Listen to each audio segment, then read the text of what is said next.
Hello, I'm Cameron Webb, and I'm mixing a Motorhead track for Pro Mix Academy. So this is a song from a record called Bad Magic. It was the last record that Motorhead did in summer 2015. So kind of starting early 2015 through July. Um, the song I chose today is a song called Electricity. Throughout this video, I'll kind of discuss like the process that we were doing with the recording. Obviously, the main focus will be on the mixing of this track and the choices that I'm making and the reasons I make these choices. So here, I'll explain this first. I was the engineer, the producer, and the mixer for the whole record and for this song specifically.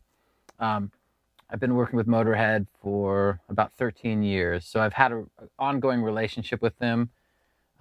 Just with that relationship, learn the sounds and the styles and the feel and everything they want. And what I've done over the years is tried to push them as hard as I could push them to create better songs. That's always been my goal.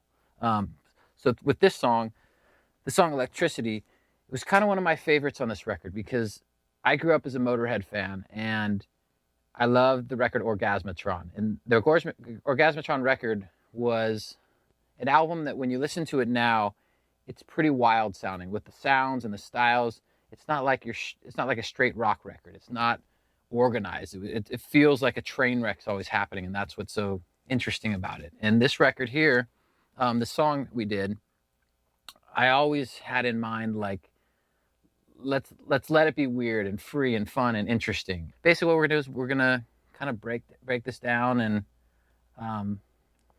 talk about stories, talk about the way this process was made. I'll start by saying we started this record at NRG Studios in North Hollywood.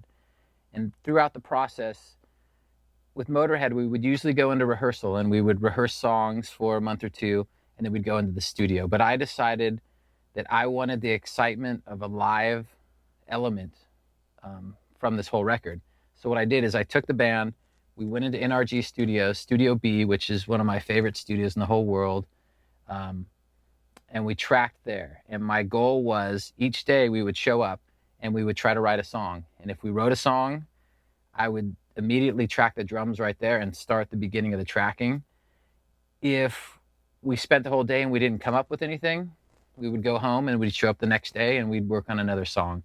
So this is one of those songs where they came in there, Phil came up with a riff, and Mickey joined in, and Lemmy joined in, and we just started working. I like the song. It's one of my favorite songs.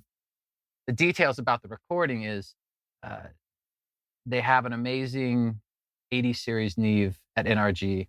It sounds phenomenal. So we went through all 1073s, and part of this mix is the tracking of what we're using, the tones.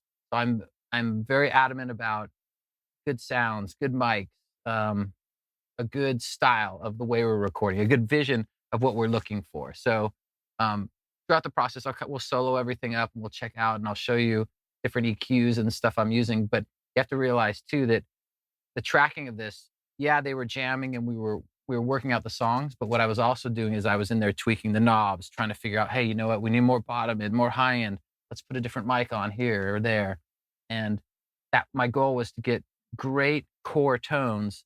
So when you look at this mix session, you say, hey, Cameron, you didn't do a ton of work. And it's like, yeah, I didn't do a ton of work because I was doing a lot of work leading into it. And part of my work is I'm kind of a minimalist. I don't like to over EQ unless I need to.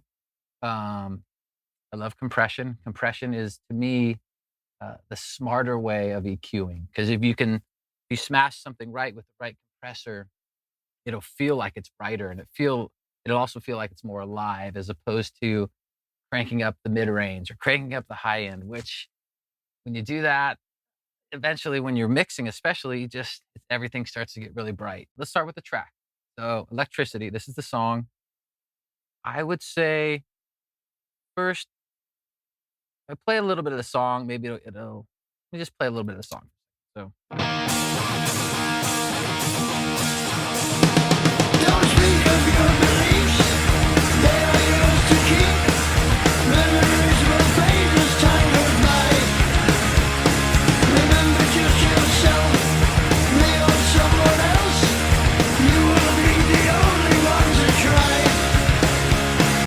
talk about the vocals for 1 second. I wasn't approaching the song in a normal way. Normally with vocals, you think, hey, I'm gonna get one lead vocal, I'm gonna put it in the center, and then I'm gonna build the song off of that.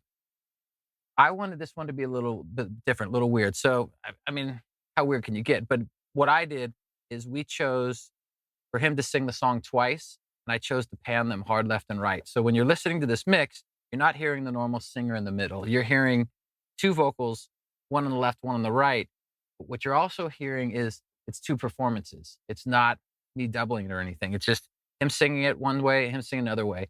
There's at times where you'll notice where he might go to a little bit of a different note, which ends up being a harmony, or he might just trail it off. Time with Lemmy, you understood that he just enjoyed music. He enjoyed playing shows. He enjoyed rock and roll. He enjoyed the spirit of like having fun. Every day in the studio wasn't like you were on the clock kind of in the studio. It was more like, hey, we're at a bar or we're out at a party, but we just happen to be at a studio doing this, and we're working, but we're also having fun. We're telling stories. We're pulling pranks. It's more like a normal day at the beach for a normal person, and that's kind of how Lemmy approached his life, and especially the studio. And the studio was a special place to him. He enjoyed the studio. He enjoyed showing up and sitting and writing. Like those were things that he loved.